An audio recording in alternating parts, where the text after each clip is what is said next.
Nowhereville, a town with a name that fit. It was a place where time seemed to stand still, where the hustle and bustle of modern life felt like a distant memory. The streets were often empty, and the only sounds were the whispers of the wind and the occasional chirping of birds. It was more nowhere than Ville, a place where everyone knew everyone, and secrets were as rare as a blue moon. The town had a charm that was hard to describe but easy to feel. Clancy McTussle, a man shorter than a stack of pancakes, loved it. He was a fixture in Nowhereville, known for his quirky personality and his love for the simple things in life. He loved the quiet, the smell of pine needles, and most of all, he loved fishing. Fishing was more than a hobby for Clancy, it was a way of life. It was his escape from the mundane, his connection to nature. Clancy had this special spot by the Whispering Weir, a spot so secret even the squirrels didn't know about it. It was his sanctuary, a place where he could be alone with his thoughts and his beloved fishing rod, Betsy. He'd sit there with Betsy, his custom-made fishing rod crafted from his great-aunt's dentures in a sturdy oak branch. Betsy was a one-of-a-kind creation, a testament to Clancy's ingenuity and resourcefulness. Betsy was more than a fishing rod, she was family.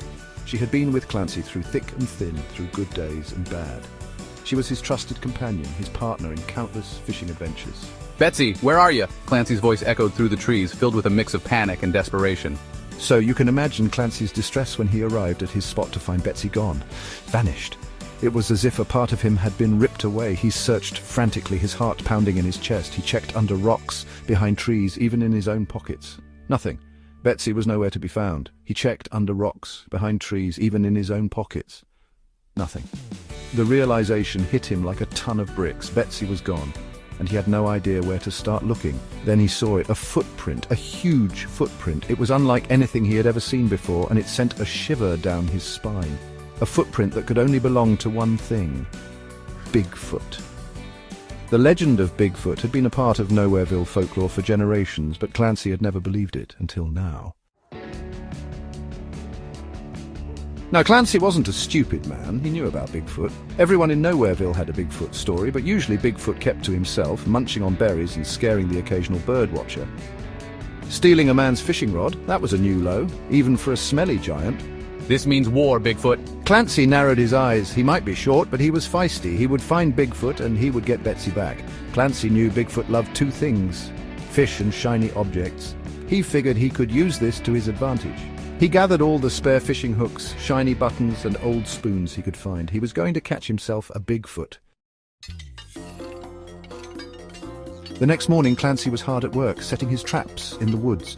He strung fishing lines between trees, hung spoons from branches, and even scattered a trail of shiny buttons leading to a giant fishing net. He was so focused, he didn't hear the garbage truck rumbling down the dirt road. Well, now would you look at that? Clancy jumped a mile and spun around to see Gus Dumpsterelli, the town's garbage man, leaning out of his truck, a look of pure wonder on his face. Gus was a mountain of a man with a heart of gold and a brain that ran on diesel fumes. He believed in all sorts of crazy things: aliens, government mind control, and most importantly, leprechauns. And to Gus, Clancy, with his height and mischievous grin, looked exactly like a leprechaun. Morning, Gus. You're up early today. Morning, Gus. Yeah, I couldn't sleep. Figured I'd join you in your adventures. Don't you try to hide your pot of gold from me, you little trickster. I know you've been up to something out here. Gus chuckled, hopping out of the truck. His laughter echoed through the trees, a sound that was both infectious and slightly mischievous. I've been watching you, setting up all these contraptions.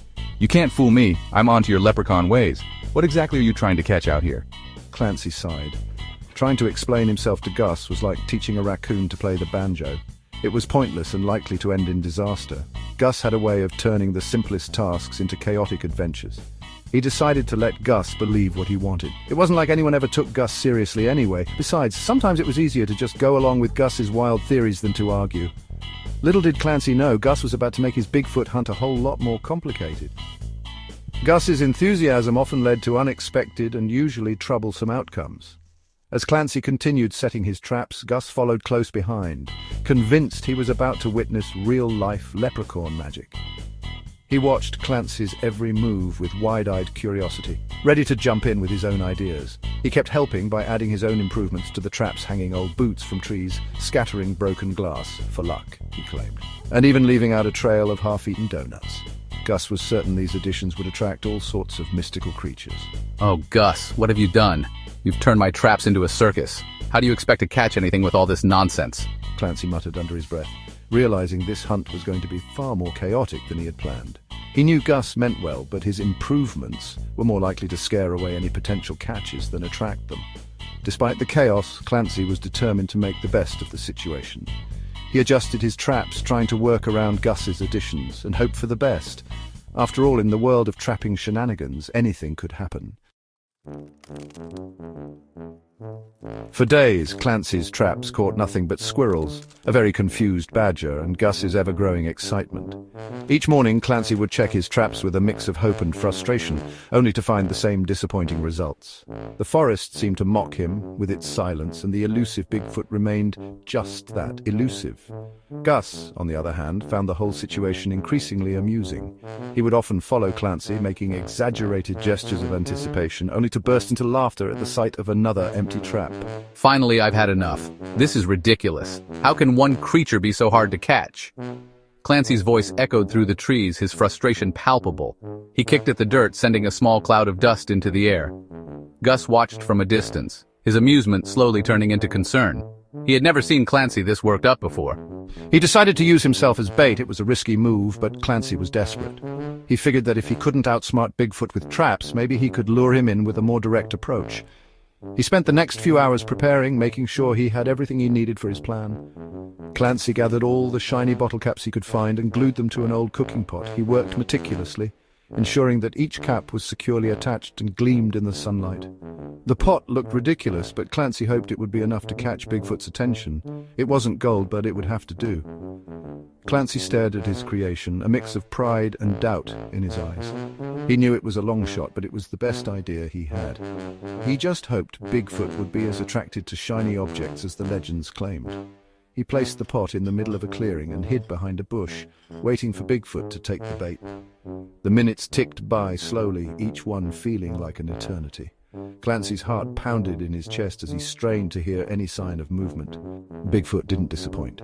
He lumbered into the clearing, sniffing the air. The creature was massive, even more so than Clancy had imagined. His heart raced as he watched Bigfoot move closer to the pot, its eyes fixed on the shiny bottle caps. He spotted the shiny pot and let out a happy roar. The sound echoed through the forest, sending a shiver down Clancy's spine. This was it, the moment he had been waiting for. He could hardly believe his eyes as Bigfoot reached out to grab the pot. This is it, Clancy whispered to himself, barely able to contain his excitement. He knew he had to act quickly, but he also didn't want to startle Bigfoot and ruin everything. Clancy held his breath, his heart pounding in his chest. Every muscle in his body was tense, ready to spring into action at a moment's notice. He watched as Bigfoot examined the pot, seemingly fascinated by the shiny bottle caps. Get back, you beast! This leprechaun's gold is mine! Gus's voice rang out, startling both Clancy and Bigfoot. Clancy turned to see Gus charging into the clearing, brandishing a toilet plunger like a weapon. Suddenly, Gus jumped out from behind a tree, waving a toilet plunger like a sword. His face was a mix of determination and madness, and Clancy could hardly believe what he was seeing.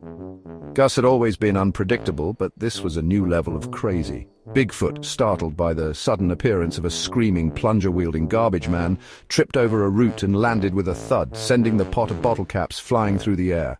The forest erupted in chaos as the pot clattered to the ground, the bottle caps scattering in all directions. Clancy could only watch in stunned silence as his carefully laid plan fell apart in an instant. Clancy watched in horror as Gus and Bigfoot engaged in an epic, if somewhat nonsensical, battle. Gus swung the plunger with surprising agility, while Bigfoot flailed his massive arms, trying to swat Gus away like a fly. Clancy realized he had to do something before things got out of hand. But before Clancy could intervene, the universe decided to throw in its own curveball. The sky above them ripped open and a giant baby's bottom descended from the heavens. This was no ordinary baby, mind you. This was Timmy, a cosmic infant with a penchant for interdimensional travel and a severe diaper rash. With a mighty plop, Timmy sat on the universe. There was a blinding flash of light, a deafening crunch, and then silence. Clancy, Gus, and Bigfoot opened their eyes. They were no longer in the familiar woods of Nowhereville. They were floating in a void of swirling colors and strange geometric shapes. Gus was still clutching the plunger.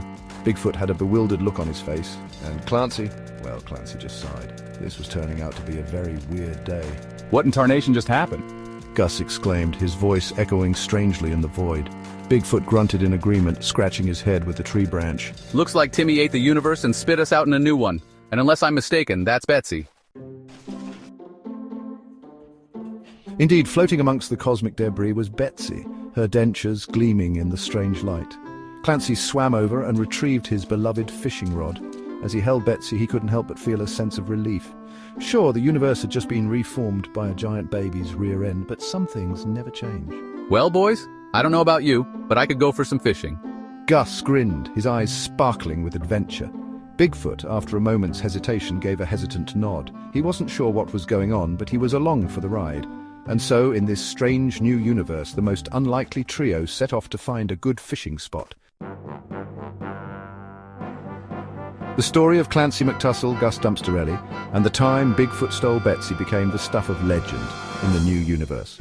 It was a tale whispered around campfires, a cautionary tale about the dangers of leaving your fishing rod unattended, and a testament to the enduring power of friendship, even in the face of cosmic absurdity.